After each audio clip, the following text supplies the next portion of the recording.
Africa. Nihanga, Uganda. This is where it's all happening. This is the school that you are transforming with your prayers, with your love, and with your financial support. Wait until you see this finished school. You're going to say, wow, thank you, Jesus, for what we're doing for these children. And those who are coming, can't wait to see you. We're excited. Everybody here is excited. You're going to love it, and you're not going to want to go home. God bless. Love you. Hola River, es mi amigo John. Hace un tiempo él vino y trabajó durante 3 meses como voluntario. Hoy es contratista, quien nos está ayudando en todas las reparaciones y las nuevas construcciones. Hey guys, hope you're doing well. Me and my boys, we are making sure everything's going to look spot on, and I'm sure you guys will enjoy. Good time. Thank you, River. This is Pastor K here. I can tell you right now that it looks like it's just a one-man show, but it's not. I'm the little guy in the big pond. I want to introduce you to our director at River School. This is Godwill Opio Smith. He's been making it happen, and he sticks and stays to the course. So I'm so glad. I want you to just talk to them, Godwill, about what's going on here and how happy you are. River is with one invite. Open arms, saying thank you. It's time you came and with your own eyes saw what you've been doing through the years into impacting eternity. Thank you. Thank you. So we're happy, River, what's going on. We can't wait for you to come. Hurry up and get here. Tell that pilot that he needs to put his foot down. Make that plane almost go into outer space. Get here, River. We love you. Blessings upon you. Muchas gracias. Vamos a acelerar el avión. Cuando vi al director de la escuela pensé que era J.D., nuestro baterista. Dije, se fue para allá. Pero no, era otro. Pero un placer apurarnos, llegar a tiempo y ser parte de todo lo que está ocurriendo en Nihanga, en la otra parte del mundo. Eso también es River. Así que va a ser emocionante. Toda la semana que viene ya vamos a tener las primeras imágenes de lo que pasa. Ya se construyó un montón. Nada más que no quieren mostrarlo todavía los editores porque dicen, no, va a ser toda una sorpresa, el antes, el después, pero hay un trabajo maravilloso y esta es tu semilla. Así que si hay un aplauso a la gente del mundo y a todos nosotros, la gente de todo el mundo que nos mira, que siembra para que esto se pueda realizar. Ahora sí, ¿están listos, gente? Digan conmigo, estoy listo. Muy bien. Cuando era más joven, esto fue hace varios años, recuerdo que leía a cierto autor cristiano que afirmaba que si quería uno tener comunión con Dios, lo mejor era levantarse a buscarlo, a orar, promediando las 3 o las 4 de la madrugada. Y yo te confieso que hace unos años, por un tiempo, hice el intento, pero era tan temprano y oscuro que yo sentía que el Espíritu Santo todavía no se había despertado. Era tan tempranito. Y en aquel entonces, a diferencia de otros que lo pueden hacer, y lo celebro, yo comprobé que nunca iba a ser un hombre que funciona en su estado óptimo muy temprano en la mañana. No funciona. Hay gente que sí. Hay gente que es gente de mañana. Yo soy más ave nocturna. A esa hora impía y mundanal de las 3, 4, 5 de la madrugada no le puedo ofrecer mi mejor versión a Dios ni a nadie. Yo sé que hay mucha gente, insisto, que le funciona, que es así, es lo mejor, la quietud antes que se levanten los niños, antes que aparezca la suegra, o que Satanás moleste. Bueno, que es lo mismo, pero digo, esa hora le funciona. Hay gente que es adicta, ¿no?, a levantarse antes que salga el sol. En mi caso prefiero que el sol salga primero, casi por una cuestión de humildad. Le digo, no. Que salga primero. Luego, que me despierto incluso, los primeros 60 minutos de mi día están como siempre, son como una laguna, un bache mental. Nunca me acuerdo qué pasan los primeros 60 minutos de cualquiera de mis días. Siempre abro los ojos, serpenteo hasta el baño, como un zombie, me afeito, me rasuro de memoria, tomo un café expreso negro bien cargado. Hora y media después empiezo a recordar quién soy, todavía no mi propósito en la vida, pero quién soy. 2 horas después, esos extraños que dicen ser mis hijos se bajan en la puerta del colegio y recién más o menos empiezo a contestar llamadas de otros seres humanos porque ya siento que todos mis switchers se levantaron, mis switches se levantaron y estoy más o menos viable, utilitario, práctico. Y como me conozco demasiado, sé que puedo ser el hombre santificado que esperas que yo sea después de las 10 de la mañana. Si el horario tiene un solo dígito, todavía estoy desconocido. Algunos dicen que a mi edad la gente ya no duerme mucho, pero yo tengo que reconocer que si no fuera por las obligaciones, tengo la capacidad todavía de dormir hasta las 11 de la mañana, si pudiera, ininterrumpida. En eso soy un adolescente. Yo puedo dormir. Si tuviera que hacerme solo una cirugía, no me aplicaría Botox, no me estiraría la cara, me pediría que me trasplanten una vejiga de un donante de 20 nada más para poder dormir ininterrumpidamente. No sé si se entendió la metáfora. Es lo único. Es lo único.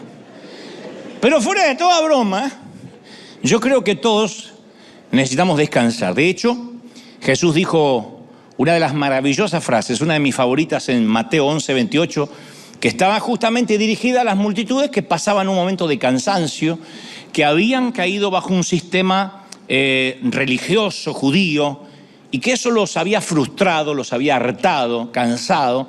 Y él dice esas maravillosas palabras que a veces se nos pasan por alto. Dijo: vengan a mí todos los que estáis trabajados, cargados, y yo los voy a hacer descansar. Pongan sobre mí el yugo, pongan sobre mí la carga, aprendan de mí, que soy manso, que soy humilde de corazón, y van a encontrar descanso, hallaréis descanso. Mi yugo es fácil, mi carga es ligera. Unas palabras que vinieron como un spa espiritual a esa gente, porque las personas, cuando el Señor dice esto, se relacionaban con Dios a través de leyes.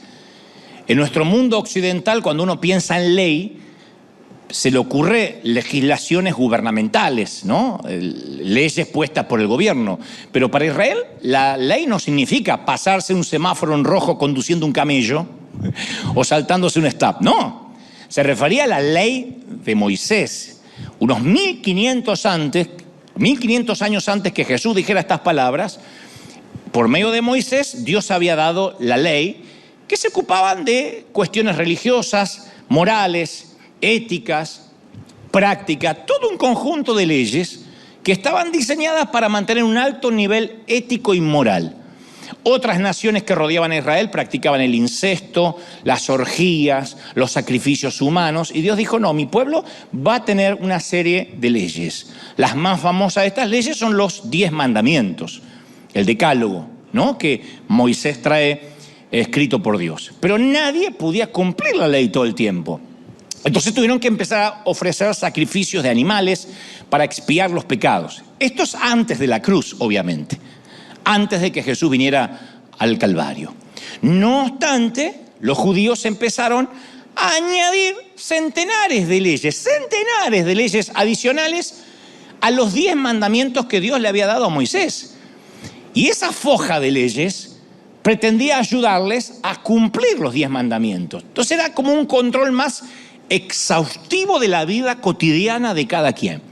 Y los israelitas querían cumplir la ley, querían agradar a Dios, pero estaban hartos, estaban cansados, tenían cara de avinagrados, que lamentablemente es el distintivo de muchos cristianos hasta la actualidad, que están tan preocupados por no pecar, por no meter la pata, y gastan tanta energía hasta en ser policías de la santidad ajena y cuidar que no peque el prójimo, que no pueden disfrutar de ser cristianos. Y van por la vida, ustedes los ven como haciendo fuerza, así, aguantándose para no pecar, como si se tratara de lograr que no se escape un gas. Están así como... Es espantoso. Y eso es algo que el inconverso nota de inmediato. No hay nada más incómodo que la cara de un cristiano extrañido. No hay nada más incómodo. Pero la ley nunca pretendió centrarse en sí misma. La ley trataba sobre Jesús, toda la ley. Toda la ley lo señalaba a él. En Juan 5:39, Jesús en un momento le dice a los fariseos: ustedes escudriñan las escrituras, la leen y la leen y la leen, porque leían la Torá todo el tiempo, lo que era no era la Biblia como se conocía hoy, pero los libros que ya estaban en ese tiempo, la Torá. Entonces se parece que ustedes van a encontrar en ella, en la palabra, en la Torá, la vida eterna. Pero toda esta palabra dan testimonio de mí, decía Jesús. O sea, estaban tan inmersos en aprender la palabra que no estaban viendo que toda la palabra apuntaba a Jesús, que Jesús era el cumplimiento de la ley y que todo lo apuntaba a Él. Y fue entonces que un buen día el Señor dice, le voy a predicar a esta gente que está cansada. Porque los veía medio cansados. No como en este servicio que vienen todos fresquitos como lechuga, están todos así con la carita como cola de bebé recién bañado, así. ¡Oh! Pero en el otro servicio se rió porque reconoce la cola de bebé recién bañada. Pero capaz que ahora en otras partes del mundo, en el otro servicio, hay gente que está cansada, doblegada, porque dice no puedo vivir en santidad, no puedo nunca terminar de agradar a Dios. Entonces, esa gente que me está escuchando, que me está viendo, como la gente que ahora va a escuchar a Jesús, necesita este mensaje. Y Jesús les va a volar literalmente la tapa de los sesos. Es uno de los mensajes más famosos de la historia, del mundo, de todas las escrituras. Aparece ahí en Mateo 5, el sermón más famoso de Jesús, el sermón del monte o el sermón de la montaña, que se dice así porque lo predicó literalmente desde la ladera de una montaña, de manera que su voz pudiera llegar a todas las multitudes y lo pudieran oír. Se puso más alto que el resto para gritar a todo pulmón y que toda la muchedumbre lo pudiera oír. Y al comienzo del sermón, Jesús se enfrenta directamente con la pregunta que estaba rondando en todos los oyentes. ¿Este era un profeta genuino? ¿Era un profeta del cual Moisés estaría agradado? ¿Elías estaría agradado? ¿Era realmente un profeta judío? ¿O este era un loquito liberal? Como tantos que se habían levantado por ahí diciendo yo soy el Mesías, yo soy el libertador. Entonces él empieza casi presentándose y dice, no piensen que yo he venido para abrogar la ley. Para los que no sepan lo que es abrogar, es dejar sin vigor una legislación. No he venido a generar una anarquía bíblica. No voy a dejar sin vigor lo que dijo Moisés. No he venido a quitarles la ley. No he venido a desmentir a los profetas. No he venido para abrogar. He venido para hacerla cumplir. Le digo a todos que si vuestra vida o su justicia, tu justicia, no es mayor a la de los escribas y a la de los fariseos, entonces no entraréis al reino de los cielos. Así arranca, dulce, gentil. Así arrancó y ya no volaba una mosca, como acá ahora, no volaba una mosca. Le está diciendo, los escribas y fariseos de la época eran los profesionales de la religión.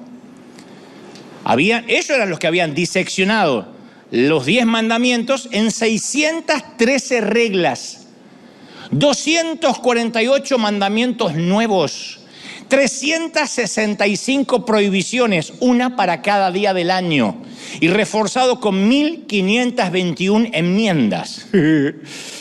Imagínate que cuando llegas a River te dice, te vamos a dar todas las miles de leyes para que las leas y las cumplas. Por ejemplo, para no violar el tercer mandamiento, no tomarás el nombre de tu Dios en vano, directamente se negaban a pronunciar el nombre de Dios. O tal vez ellos fueron los que inventaron los que dicen los gringos, oh my gosh, no lo sé. Para evitar la tentación sexual, habían introducido la práctica de todos los hombres caminar con la cabeza para abajo. Hay alguna esposa que dice, qué bien que le vendría a mi marido eso. Pero no mirando así, No, así. O uno dice, qué bueno, hay que mirar para abajo. No, más abajo.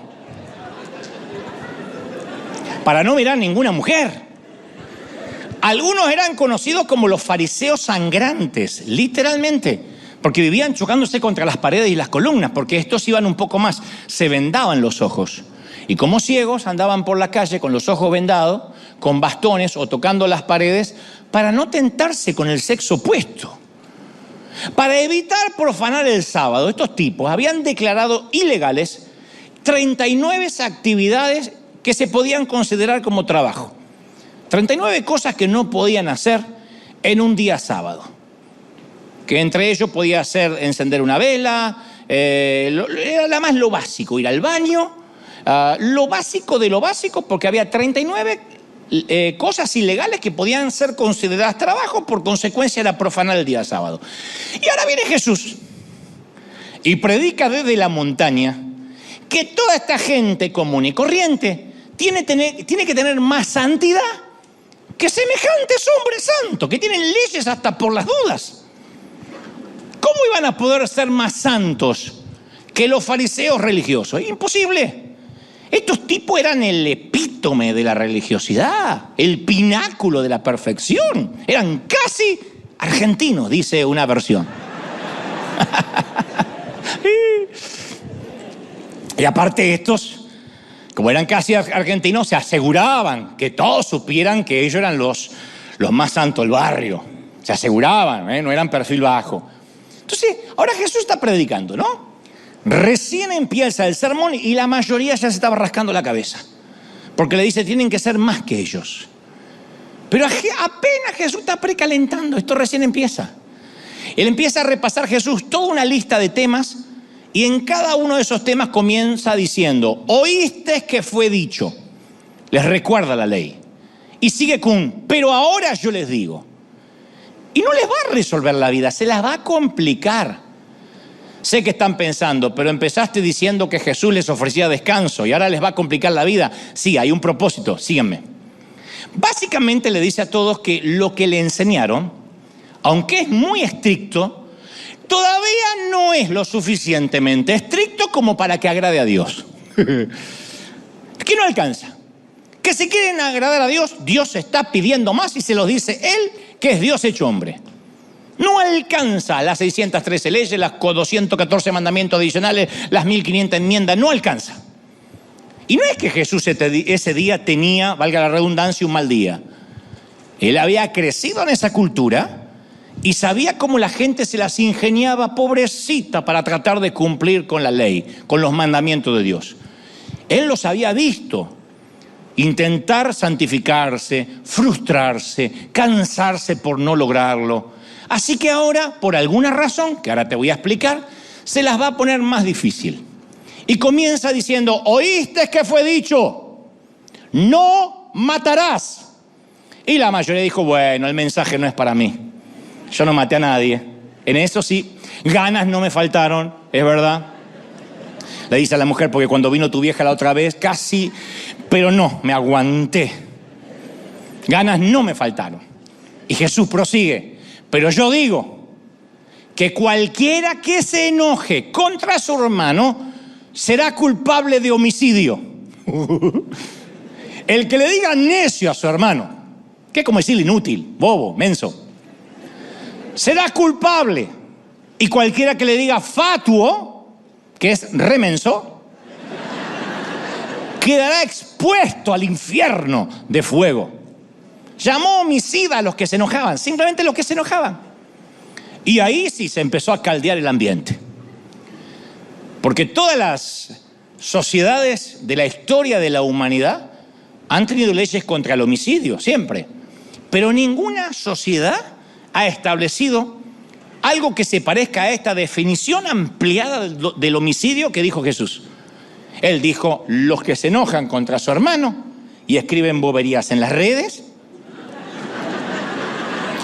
son homicidas. Los que estaban sentados empezaron a cambiar de nalgas, así como ustedes. Ahí empezó, pero que es una locura, ni siquiera me puedo enojar contra mi hermano. Es obvio que Jesús no conoce a mi hermano. A mí me irritaba este versículo cuando yo lo escuchaba porque se predicaba en mi congregación cuando yo era chiquito. Porque yo me crié con un hermano mayor. ¿De verdad es homicidio decirle fatuo o necio? Esos son halagos comparado con lo que yo le he llegado a decir a mi hermano. Un día lo corrí con un cuchillo de cocina por toda la casa, hasta que mamá intervino como una ninja con su palo de escoba así, ¡pah!, que me pegó en la nuca y cayó el cuchillo y caí yo. Y salvó a mi hermano de la muerte. Y Jesús dice, si te enojas, ya eres homicida. Pero recién estaba empezando a predicar. Y dice, y oíste que fue dicho, no cometerás adulterio. Y de nuevo la gente respira tranquila. Porque el adulterio es uno de los grandes pecados más repugnantes de Israel. Y ellos saben, la mayoría, que no han perpetrado este en particular. Así que los tipos respiran y dicen, gracias a Dios, ahora sí. No me enganché con ninguna ama de casa desesperada. Miran a sus esposas y la tranquilizan. Ahora sí, el mensaje no es para mí, no te preocupes, gorda. Yo nunca te puse los cuernos, así que... No sé si se ríe por los cuernos o por lo de gorda, pero en fin. Me encanta la risa, que se quede para el otro servicio, me encanta. Ubíquenla. Y Jesús dice, pero yo digo, cada decía yo digo, temblaban todos, que cualquiera que mire a una mujer para codiciarla, ya adulteró con ella en su corazón. En ese momento, algunos que estaban atrás, escuchando el sermón de la montaña, más atrás de todo, que contemplaban los traseros de las hermanitas de adelante, casi se atragantan. Los hombres se miran a otro diciendo, pero ¿qué pasa, viejo? ¿Qué pasó? ¿Soy macho? ¿Eso es lo que hacemos los machos? Si vamos a hilar tan finito, no hay ninguno que no haya mirado, hombre. Con ese criterio todos somos adúlteros. Amén, dijo uno.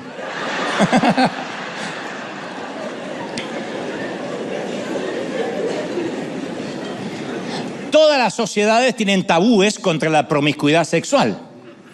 Pero ninguna sociedad tampoco ha propuesto una regla tan estricta como la de Jesús. Porque Jesús agregó y dijo, por tanto, si tu ojo derecho te es ocasión de caer, sácalo, arráncalo, sácalo de ti. ¿Ustedes quieren ser santos? Bueno, arránquense un ojo o dos si es necesario. Porque es mejor que se te pierda uno de tus miembros que con todo el cuerpo, con los dos ojitos, irte a quemar el infierno. No es una metáfora, no es una licencia poética. Literalmente les dice a esa muchedumbre, ustedes están intentando ser santos, les diré cómo Dios ve la santidad. Cualquiera que tan solo mira a una mujer para codiciarla, y algunos han tratado de forzar este pasaje diciendo, bueno, lo que está diciendo es que si alguno mira a una mujer para imaginarla desnuda, no, miras a una mujer para decir, qué bonita, ya pecaste en tu corazón, según Dios. No sirve que te vendes los ojos y andes sangrando por la calle. Yo he visto que hay sociedades que piden que castren a los violadores reincidentes. Dicen, quieren que los castre para que no vuelva a pasar si es que pagan su condena y salen y hacen lo mismo. Pero yo nunca oí que se proponga algún tipo de mutilación facial por las miradas lujuriosas. Jesús dijo, sí, tienen que mutilarse si quieren ser santos. Uno diría, pero es una locura. Aún en la actualidad la lujuria es un pasatiempo establecido que hasta se promueve legalmente, que los cristianos obviamente no concebimos, pero que se promueve legalmente. La industria del porno genera 100.000 millones de dólares anuales. El 12% de los sitios web, más de 24 millones son pornográficos. Y por segundo, el mundo gasta en pornografía 2.500 millones de dólares por segundo. 2.500 millones de dólares con cada segundo que pasa, la gente lo gasta en pornografía. Ahora Jesús está predicando no en una época donde abundaba la pornografía como en la actualidad, pero en una época donde todo el mundo luchaba con lo mismo, siempre fuimos humanos. Implacable está Jesús, brutal, inmisericordia, sigue predicando. Y tocará más tarde el tema del divorcio, en el mismo mensaje, el tema de la venganza, el tema de los enemigos. En cada caso señala que por muy justos que se creyeran, solo se estaban engañando a sí mismos. No era cuestión de caminar mirando hacia abajo. Si ya pensaban en una mujer, estaban pecando. Por lo tanto, tenían que empezar arrancándose los ojos y más tarde arrancándose el cerebro. Jesús está predicando esto en una época de caos político, además. Los soldados romanos acababan de invadir un pueblo de Galilea para vengar algunas transgresiones contra el imperio. Capturaron a algunos judíos jóvenes, arrojaron al suelo a sus mujeres, violaron a algunas de ellas, atravesaron lanzas a algunos de sus hijos para que estos judíos aprendieran la lección. Y ahora está Jesús en una montaña con los ojos llameantes, en esta escena tumultuosa de política de sangre, en este caos de odio, de lágrimas del imperio romano matando gente, y dice, también os digo, amad a vuestros enemigos. Habéis oído ojo por ojo y diente por diente, no más. Tienen que amar a quienes los persiguen. Sus antepasados dijeron, amarás a tu prójimo y aborrecerás a tu enemigo. Ahí sí hubo algunos amén. ¿Es cierto? Pero yo digo que es más fácil amar a tu hermano. Amar a aquellos que nos aman, dice Jesús. Incluso los cobradores de impuestos aman. Es como que hoy nos dijeran, los inspectores del IRS te aman para que les pagues. ¿De verdad quieren que les felicite? ¿Los felicite porque aman a sus hermanos? No. Tienen que amar a vuestros enemigos. Estoy hablando de amar al que os patea y os escupe. Al soldado que quiere atravesar su lanza en el cuerpo de tus hijos. Amad al ladrón que tortura, que despoja. Escuchadme. Amad a vuestros enemigos. Si un soldado romano te abofetea en la mejilla izquierda, entonces le darás la otra. Si alguien con autoridad te ordena caminar 1 kilómetro, tú caminarás 2. Si viene un soldado y arbitrariamente por parte del gobierno te quita el manto, no te quejes, no hagas sindicato, no hagas un paro. Dale también la camisa. Es muy difícil seguirme. Y os digo que es muy difícil aún. Nadie había dicho esto ni predicado esto, dijo Jesús, desde el comienzo de los tiempos. Así es el mensaje del Sermón del Monte. Y en ese momento el Sermón del Monte los empieza a enfurecer o a confundir como a todos ustedes. Esa misma carita que tienen ahora, multiplicado por 1000 ahí. ¿Qué dijo? ¿Orar por los que me atacan? Más bien voy a orar para que los destruya el Señor. Porque a ellos, como a mucha gente actual, les encantaba mandar gente al infierno. Ya Dios te va a condenar al infierno. Apóstata, les encantaba. Y ahora Dios le dice, tienes que ir a darle un beso a Dante Gebel. ¿Pero de qué está hablando? Amarlo. Es una locura. No puedo. La gente no grita amén, la gente no está aplaudiendo. Y tampoco Jesús le dice, ¿por qué no te miras al que está a tu lado, voltea y dile, ama al soldado torturado romano, ama al soldado torturado romano? No, no lo iban a repetir. A estas alturas se dan cuenta que ni es un sermón para empoderarse, ni es un sermón del tipo descubriendo un campeón que hay en ti, ¿no? Mucho menos para terminar pasando al altar con un pacto de dinero, no.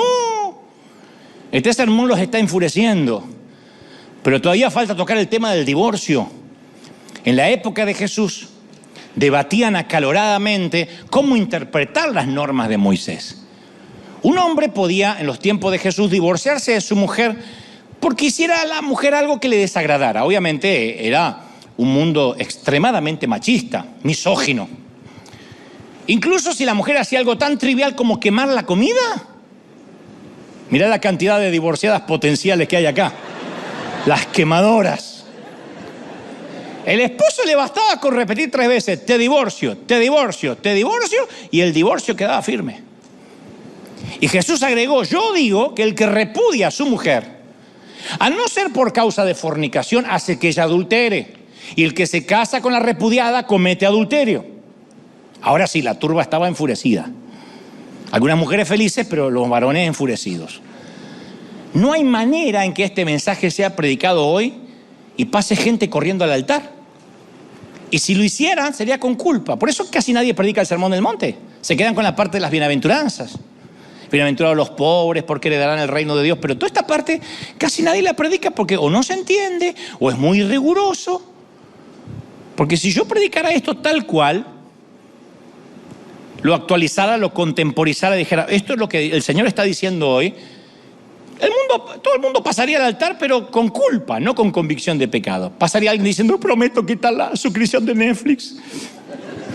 Nunca más voy a mirar a una mujer, nunca más bajo la mirada, dice otro. Prometo jamás escribir estupideces en las redes sociales, dice otro. Pero estoy seguro que si lo prometen un domingo, van a fallar en todo antes del próximo martes. Porque ni San Francisco de Asís, ni la Madre Teresa, ni Billy Graham pudieron cumplir con estos mandamientos. Y antes de terminar el mensaje, Jesús le pone el moño, le pone como la cereza al pastel y dice, sed pues vosotros perfectos, pero no como los fariseos. como vuestro Padre que está en los cielos es perfecto. Y ahí sí se querían suicidar todos en masa. ¿Qué dijo? Que seamos perfectos como Dios. ¡Está loco! No podemos decir ese día Jesús estaba enojado, tenía un desfasaje hormonal, porque ese mismo extremismo se encuentra en otras partes de los evangelios. Un joven rico le pregunta a Jesús, ¿cómo hago para heredar la vida eterna? Y Jesús le dice, entrega todo tu dinero, para empezar. No el 10%, pero el 10% del bruto o del neto. Todo, bruto, todo. Imagínate, no 10%, entrega todo el dinero. Imagínate los que sufrirían los tacaños hoy en día que no quieren poner el diezmo porque dice eso es del Antiguo Testamento. Acá en el Nuevo Testamento está diciendo un tipo déjalo todo. Ah, porque era rico. No sabemos cuánto dinero tenía en relación a lo que hoy tenemos. Pero le dijo, deja todo. Cuando un discípulo le preguntó si debía perdonar a su hermano 7 veces, Jesús le dijo, no te digo hasta 7, sino hasta 70 veces 7. Que no son 490 veces, es un contrasentido, es tantas veces que te canses de contar las veces que vas a perdonar. Así que Jesús siempre en el Sermón del Monte y en todo su ministerio mantenía la línea de predicación. Ofensivo, severo. Los discípulos le dijeron en un momento, la palabra que traes es muy dura, ¿quién la va a aguantar? Y algunos se empezaban a ir. Estos miles que están allí, los miles que serán alimentados por una multiplicación milagrosa, ninguno de ellos estará al pie de la cruz. Poco a poco Él va subiendo los requisitos de admisión y les va diciendo, ¿quieren ser perfectos? Yo les diré lo que es perfección para mi Padre. Intransigente, inflexible. Y la gente empieza a pensar, escuchando este sermón, ya era bastante duro, ya me cansaba ser santo antes que llegara este. Apenas podía cumplir con todas las cientos de leyes que me mandaban a hacer y ahora esto es imposible. Exactamente, ese era el punto del Sermón del Monte. Ese era el punto, chato, diría el profeta Cantinflas. Ese era el punto. Este sermón es el más incomprendido de las Escrituras. Yo me crié escuchando a predicadores intentando explicar lo que Jesús predicó. Decían, cuando Jesús dijo que te arrancaras un ojo, se refería a que si tu computadora o tu celular te es ocasión de caer, quítalo de tu hogar. Es preferible entrar al cielo sin internet ni teléfono que con un ancho de banda veloz te vayas al infierno. Entonces algunos quitando el celular y otros quitando porque decían, esto es la metáfora del ojo, esto es lo que me hace pecar. También presencié cuando multitudes iban a tirar los televisores al río, allá a finales de los 70. Decían que ese era el cajón del diablo. Y todo el mundo con sus televisores tirándolos al río y un montón de buzos intentando rescatarlos. O como en algunas iglesias, tapando a las mujeres como beduinas. Les ponen una mantilla en la cabeza, les ordenan no maquillarse para no ser sensuales y tentar al sexo opuesto. Y la mujer le pone una carga, pobrecita, no, que eso es sensual. ¿Y qué tiene que ver la pobre mujer con la mente retorcida del otro tipo? Porque lo que es sensual para uno, para ahí no es sensual para el otro. Y la pobre mujer se le ve las rodillas y el otro y la tienen que tapar.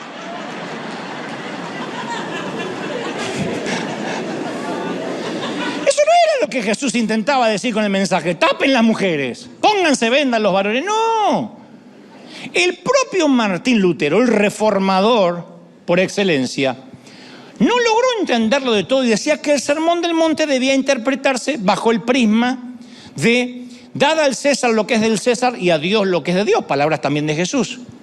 Entonces él decía que un cristiano tiene una doble ciudadanía, cosa que coincido.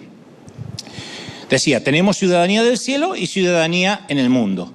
Y eso de amar a nuestros enemigos no se aplicaba a la ciudadanía del Estado, decía Lutero.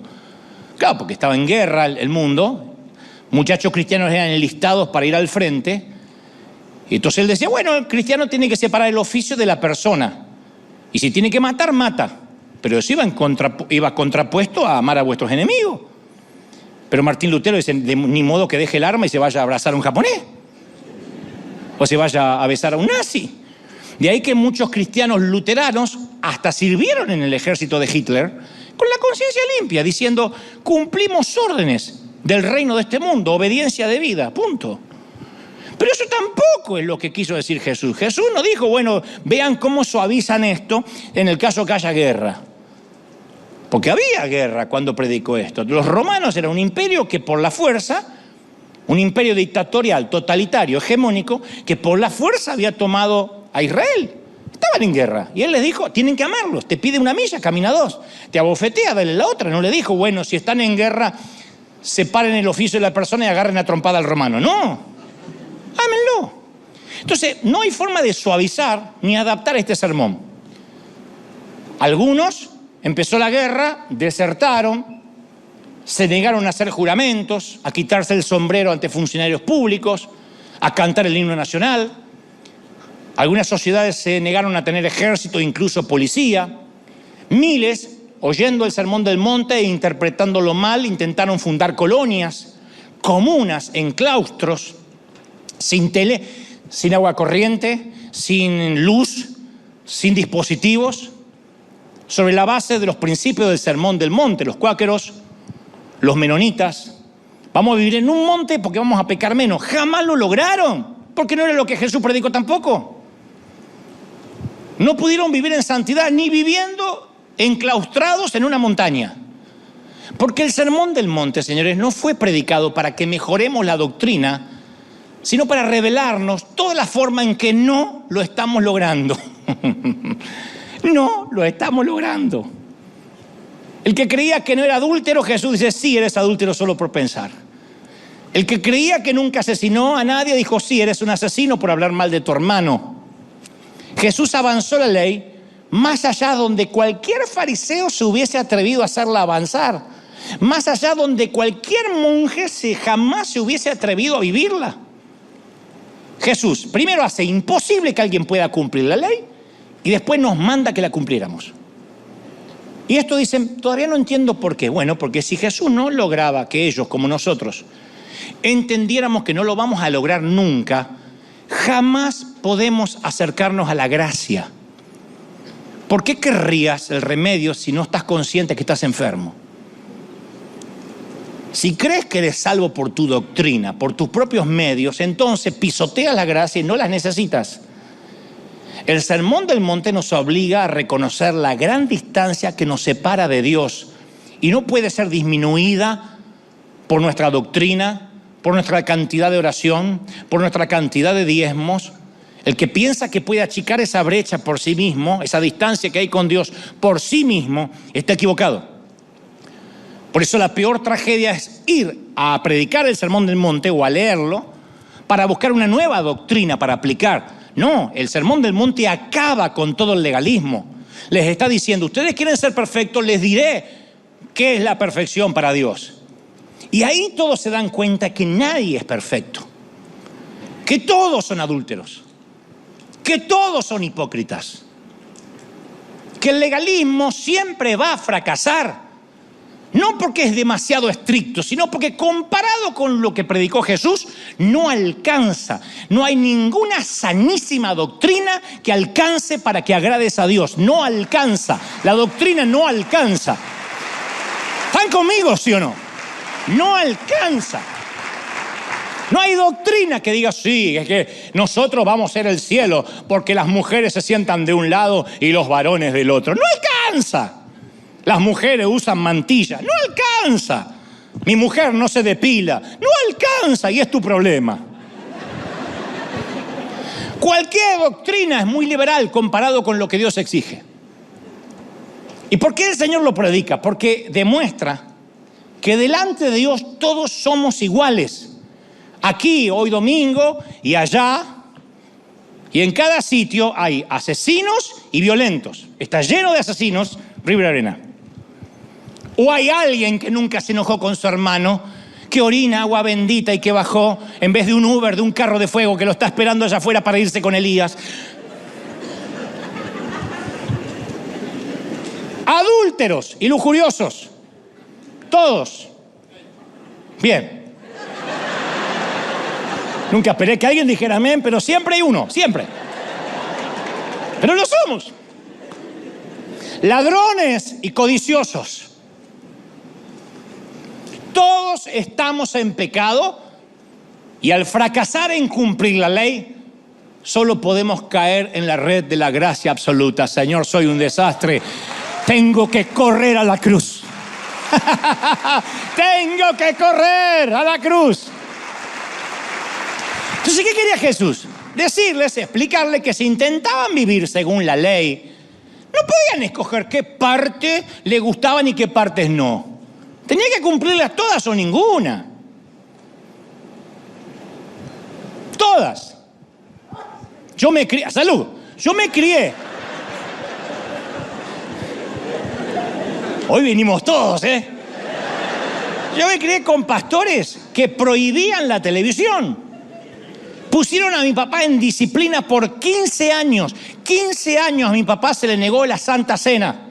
Porque papá se negaba a vender su televisor en blanco y negro. Ese que cuando apagaba se hacía un puntito así que quedaba hasta las 3 de la madrugada que no se iba. ¿Qué podía haber en la tele mi papá en blanco y negro comparado a la basura que se consume hoy por streaming o internet? Mi papá veía Bonanza, El Gran Chaparral, La Casa de las Praderas. 15 años en disciplina porque veía El Cajón del Diablo. Y un día llega el pastor a casa y papá dice, el pastor, y apaga la tele rápido y quedaba el puntito endemoniado. Gana de pintarlo teníamos. Y entretuvimos en el parque afuera para que el puntito se fuera. Mamá hace la contraseña. El puntito se fue. Y entra el pastor. Pero eran esos televisores con lámpara adentro, que uno parecía que los actores vivían ahí adentro. Y el pastor se apoya así. Y estaba tibio. Y no era porque era un microondas, no era un microwave. Era porque estaba recién apagado. Y el domingo predicó. Y dijo, hay algunos que apagan el cajón del diablo cuando llega el pastor. Esa fue la sentencia, 15 años. Ese mismo pastor hoy mira Netflix, mira todo.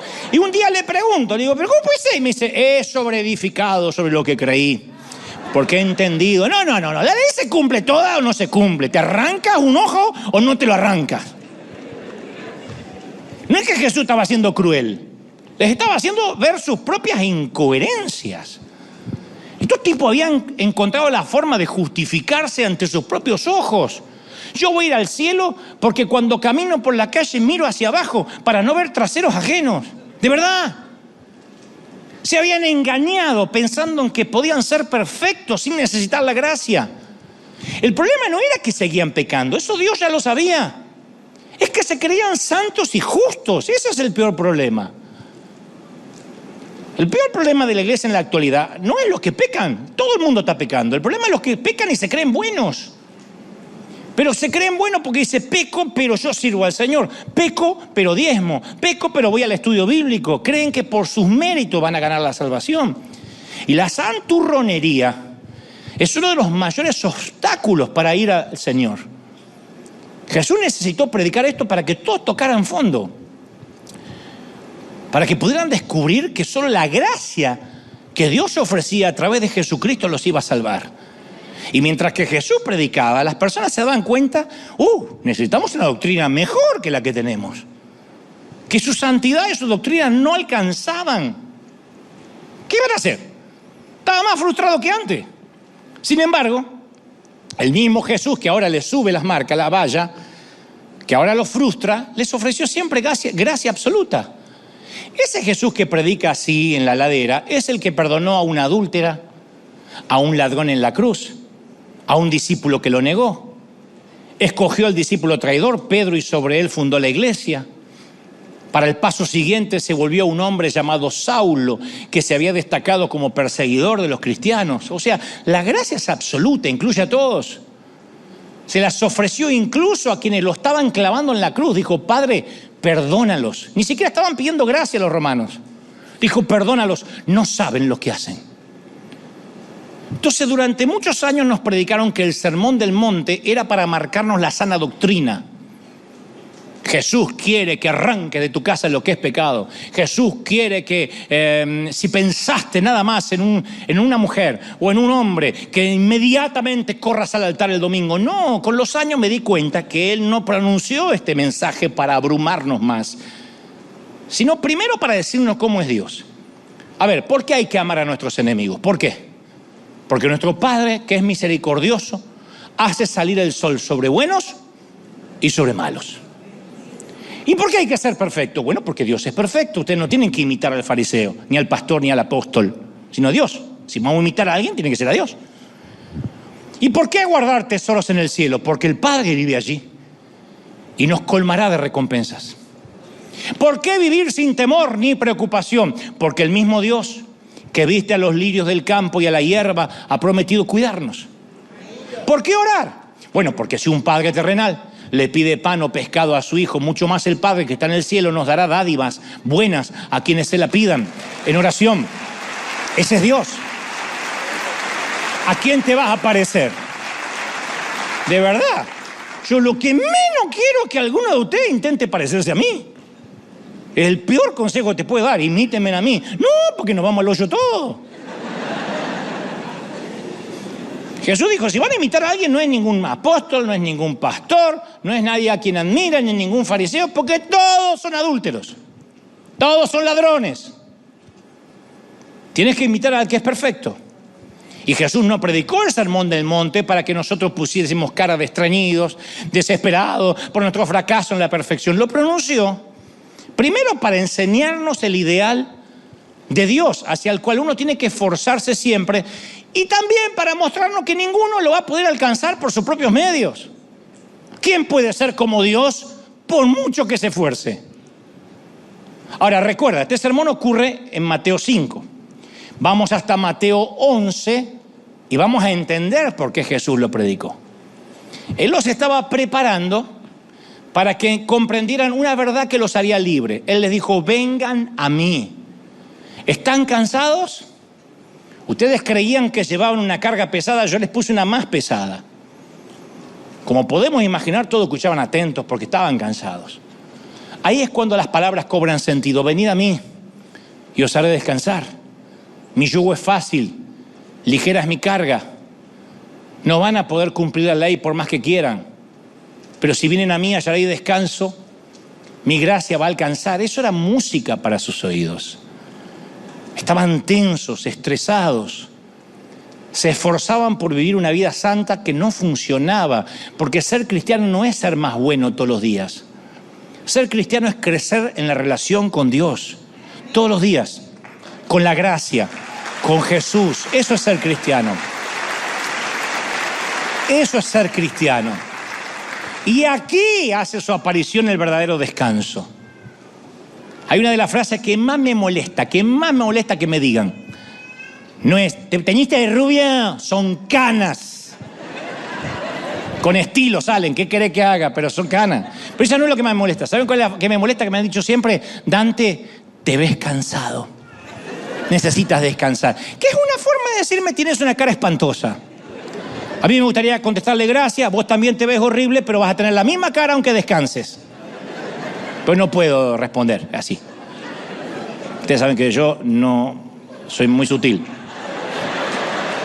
Y cuando Jesús apareció en escena, la gente tenía cara espantosa. Estaba estresada. Agotada de intentar complacer a Dios. No podían disfrutar ni de Dios porque nunca daban la talla. Porque siempre necesitaban un poco más de santidad y un puñado más de buenas obras. Y eso no ha cambiado hasta el día de hoy. Al principio nos dicen que Jesús es todo. Y luego dicen, bueno, tampoco es tan así. Jesús y congregarte. Jesús y los estudios bíblicos de los miércoles. Jesús y jueves de oración. Jesús, los estudios bíblicos del miércoles, jueves de oración y la célula. Jesús, los estudios bíblicos de los miércoles, jueves de oración, la célula y la reunión de damas. Jesús, y un momento dice, ¿pero qué alcanza? Ah, el diezmo y el pacto y la ofrenda misionera. Entonces la gente se empieza a cansar, porque empieza a ver a un Dios legislador, un juez, alguien obsesionado en aplicar la ley, un policía cósmico. Y de pronto aparece Jesús y promete, yo te quiero hacer descansar.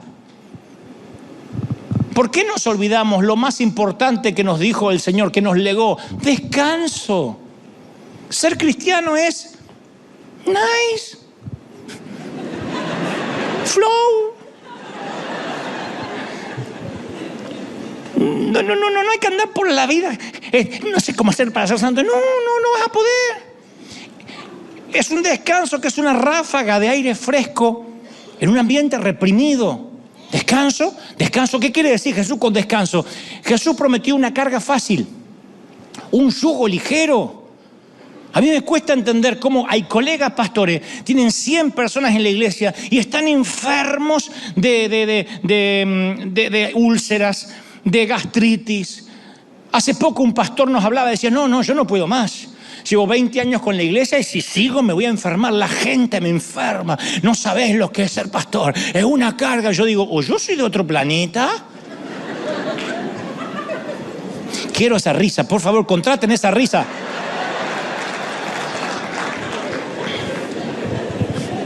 Porque yo ando liviano.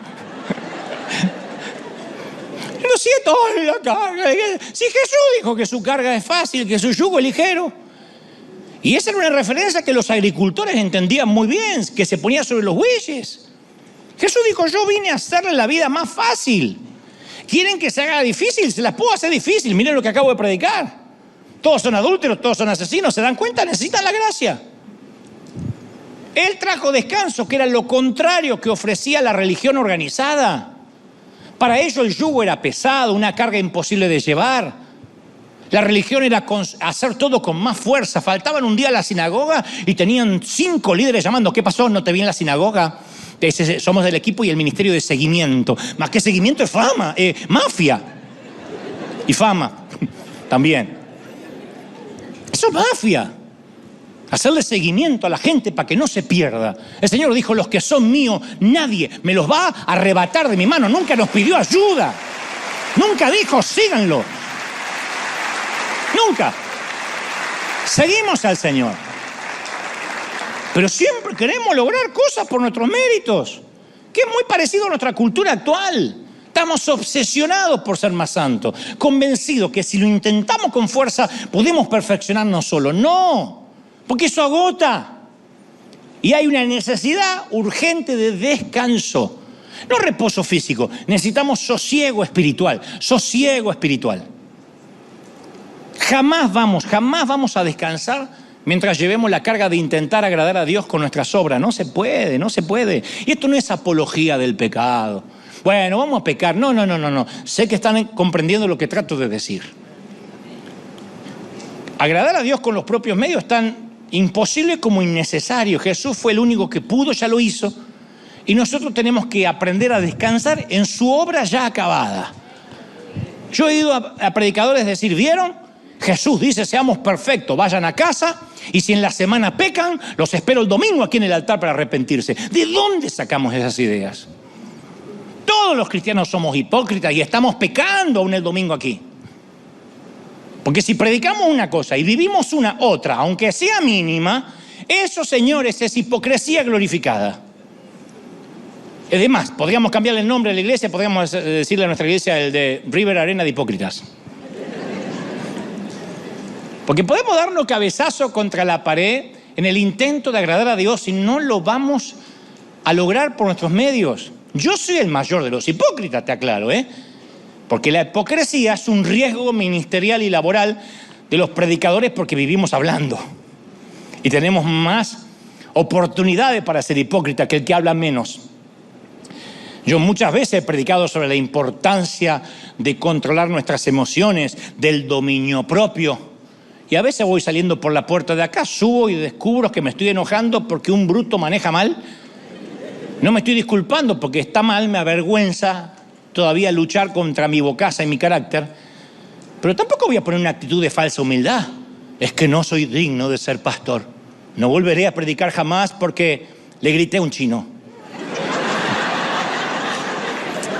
Le grité dentro del auto, no, el chino no se enteró. En primer lugar, nunca fui digno para ser pastor, nunca. Nadie es llamado a ser pastor porque es más digno que el resto. Nadie. Todo tiene que ver con Dios, con la gracia, todo tiene que ver con Jesucristo, no tiene que ver con nosotros. Todo tiene que ver con Él. Pero ese, no voy a tocar la música. No soy digno de adorar. ¿Cuándo fuiste digno? La semana pasada que venía en oración. ¿Ah, sí? Y con la oración te va a salvar. Pero a veces nos ponemos un castigo autoinfligido en nombre de la doctrina para sentirnos bien. Eso es una relación enfermiza con Dios. Porque uno tiene la sensación de estar pagando su pecado. ¿Y por qué insistimos en pagar algo que Jesús ya compró? No me malentienda, yo no te estoy sugiriendo que no nos preocupemos por la santidad, sino que nos ocupemos más de Jesús y no tendrás que preocuparte por la santidad. Es inherente. Más relación con Jesús, más santo te vuelves. Si te esfuerzas en no pecar, vas a pecar porque estás pensando en no pecar. Es como aquel equilibrista que soñó que un día se caía de la cuerda. Y a partir de ese sueño él empezó a cruzar la cuerda con miedo, hasta que finalmente su sueño se hizo realidad, se cayó. Y entonces su compañero, cuando lo va a ver al hospital, que está todo quebrado, le dice, ¿sabes por qué te caíste? Porque después del sueño ya no te enfocaste en llegar, sino te enfocabas en no caer. Y uno no puede salir, ni siquiera conducir el automóvil pensando, no quiero chocar, porque va a chocar. Lo primero que nos dicen es pierde el miedo de manejar, porque si vas con miedo, vas a chocar. Lo que temes te sobrevendrá. Entonces uno tiene que decir, no, salgo sin pensar que voy a chocar. Si no, el miedo no te deja manejar, no te deja maniobrar, no te deja andar por la calle. Lo mismo la vida cristiana. Yo no me puedo levantar a la mañana, no tengo que pecar, no tengo que pecar, no tengo que pecar. ¿Qué gana anda pecando? ¿Qué gana anda? Me estoy quemando, ¿qué gana anda pecando? No se puede. Andá, quemate y sé feliz. Y después seguir quemándote en el infierno. Pero claro,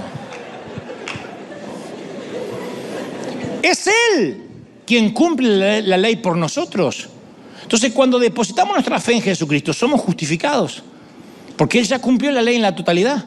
Jamás seremos más justos de los que hoy somos. Cuando Dios nos contempla, dice, este hombre, esta mujer es justa. Aunque no hayamos orado durante los últimos 6 días, somos justos. Aunque estemos luchando con un pecado, somos justos. Aunque no nos sintamos justos, lo somos. Nuestras obras positivas, nuestras dádivas, hacen que el mundo sea un lugar mejor mientras que la iglesia esté aquí. Pero por lo que más quieras, no dejes de realizarlas. Lo único que no confíes en esas obras para que Dios te ame más o para ser salvo, porque cualquier intento por hacernos más justos sería como intentar saltar hasta el cielo. No lo vamos a lograr. Pero somos lo suficientemente justos para llegar hasta el trono todos los días del mismo Dios y pedirle lo que necesitemos. No lo digo yo, lo dice la Biblia, Hechos 4:16. Acerquémonos, los que están luchando con un pecado, los adúlteros, o sea, todos los que han tenido algún pensamiento, los asesinos, todos los homicidas que hay acá.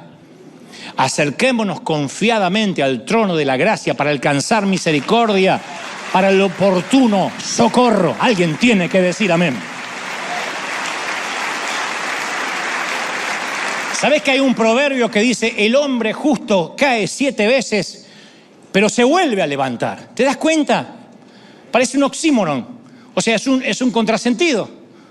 ¿Cómo que es justo y cae 7 veces? No es que los justos no caen. No, los justos se vuelven a levantar. No es su senda perfecta, entonces, lo que lo hace justo. No es su falta de tropiezo lo que lo hace justo. Porque el tipo cayó 7 veces. Es un fracaso, es un inútil. Pero el hombre es justo porque lo afirmó Dios. El hombre justo caerá 7 veces y se volverá a levantar. Porque confía en que sea Dios quien lo justifique. Porque sabe que si Él es justo nunca va a tirar la toalla por más que esté luchando con lo que esté luchando. Pero tenemos tanto afán de perfeccionarnos a nosotros mismos que creemos que si lo conseguimos Dios nos va a amar más. Pero Él no nos va a amar más de lo que ya nos ama ahora. Nunca nos va a aceptar más de lo que nos acepta ahora. Nuestra doctrina nunca fue su prioridad. Amarnos es su prioridad. Entonces, nuestra lucha contra el pecado es noble, claro que es noble. Pero no nos equivoquemos, no estamos peleando para ser justos, ya somos justos. Estamos aprendiendo para vivir externamente como las personas que Dios ya nos hizo que seamos internamente. Peleamos para que externamente se refleje lo que ya hay dentro. Pero ya somos justos, ya somos santos. El Señor ya lo hizo en la cruz. Dijo, consumado es, no dijo, está medio a pagar. No dijo, te lo dejo por la mitad y después haces el esfuerzo de continuar. Ya está terminado. Si logramos entender esto ahora, durante el mes de febrero, Dios te va a regalar 10 meses y un poco más de descanso. No sabe lo que es descansar. Ser feliz, disfrutar ser cristiano. Si no, el gozo de la salvación se va por el pecado adrede y por intentar ser justo. Por ambos se va el gozo de la salvación. Y cuando pierdes el gozo de la salvación, pierdes el gozo de congregarte, de ir a la iglesia, de escuchar un mensaje. Es de esos que dices, ay, 1 hora de prédica, ay, yo aguanto 2 minutos. Esa gente que no aguanta es porque hace años que perdió el gozo de ser cristiano. En el afán de ser más santo que el otro y controlar que aquel no sea un apóstata, que aquel no sea el anticristo. Dios no nos puso para ser jueces de nadie. Te voy a regalar la última historia antes de irnos, una que espanta, pero que es magnífica también. Se la escuché a un gran autor hace muchos años. Me quedé fascinado. De hecho, la solía contar cuando andaba por los países allá, cuando tenía 20 y tantos años. La esposa preferida de un gran rey mogol, Shah Jahan, murió. Y devastado ante la muerte de la reina, resolvió honrarla construyendo un templo que le sirviera de tumba. Y su féretro fue colocado en el centro de la parcela de tierra y se inició la construcción de un templo alrededor del féretro. Dijo el rey, no quiero que se ahorre gasto alguno para lograr que su lugar de descanso sea magnífico. Pero las semanas, al convertirse en meses y los meses en años de construcción, dicen que el dolor del mogol fue eclipsado por su pasión por la construcción, por el proyecto. Y ya no lloraba por la ausencia de la reina. Lo consumía la construcción, los planos, la arquitectura, los detalles, el lujo. Y un día la historia dice que mientras que caminaba de un lado a otro por la obra en construcción, su pierna tropezó con una enorme caja de madera. El rey se sacudió el polvo de la pierna y ordenó al obrero que se deshiciera de esa caja. Shah Jahan no sabía que había ordenado la eliminación del féretro, escondido y olvidado bajo capas de polvo y de tiempo. La persona que pretendía honrar mediante la construcción del templo había sido olvidada por el templo que fue levantado. ¿Podría ocurrir que alguien construyera un templo y se olvidase el porqué? ¿Podría ser que alguien hiciera un palacio y se olvidara del rey? ¿Quién podría esculpir un tributo y olvidarse del héroe? Bueno, hoy podemos responder ahora mismo esas preguntas. Podemos mirar alrededor en un servicio como este y uno, al menos siempre yo me doy cuenta, quienes recuerdan al que fue inmolado. Vienen a los servicios con cara de asombro, de expectativa. Son niños que observan mientras se desenvuelve un regalo. Son siervos que se quedan quietos al ver pasar al rey. Porque nunca se duerme uno en la presencia de la realeza.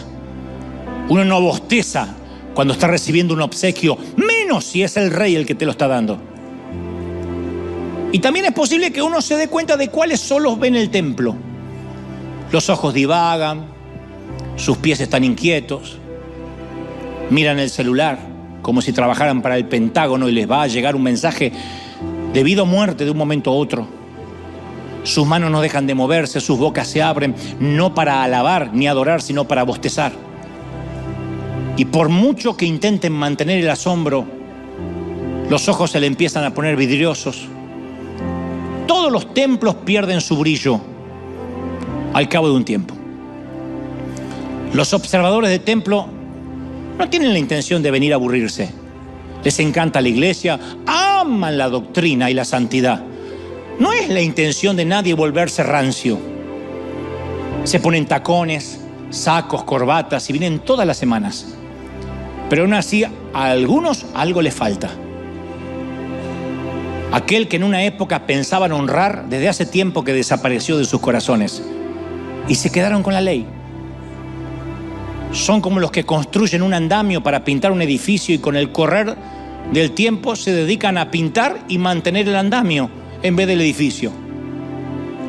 Y ahí es cuando es más importante asegurarnos que la falda no es demasiado corta, que nadie se ponga un arete en la nariz, que no suban mundanos al altar, que todos traigan su Biblia bajo el brazo. Los edificadores de doctrinas y los buscadores del Salvador, ambos están en la misma iglesia. Los que edifican y preservan y cuidan el andamio y los que vienen a buscar como niños al Salvador. Uno llega, ve la estructura y dice, ¡oh, qué grande es la arena! Otros ven al Salvador y dicen, ¡wow, qué grande es Cristo! Venid a mí todos los que estáis trabajados y cargados y los haré descansar y fundamentalmente te daré descanso para tu alma. Así que vamos, te invito a disfrutar el hecho de ser cristiano, descansar el alma, que caramba que nos está haciendo falta. Vamos, celebra a nuestro Rey. Dale un aplauso grande al Señor de descanso, de celebración al Rey de Reyes. ¡Aleluya! ¡Bendito eres! Más, el Rey está en casa. El Rey está en casa, gente. ¡Aleluya! ¡Uy!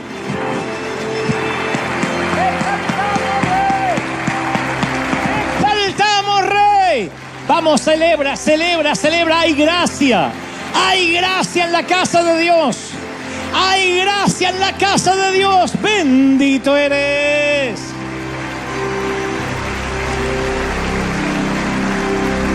Levanta tus manos al cielo. Quiero orar por los que están recibiendo a Cristo por primera vez en cualquier parte del mundo aquí. Y fundamentalmente por los que están cansados. Yo sé que estás cansado, me lo dicen tus ojos. Me lo dice tu estado de ánimo y quiero orar por ti, quiero bendecirte. Recibe descanso de parte del Señor.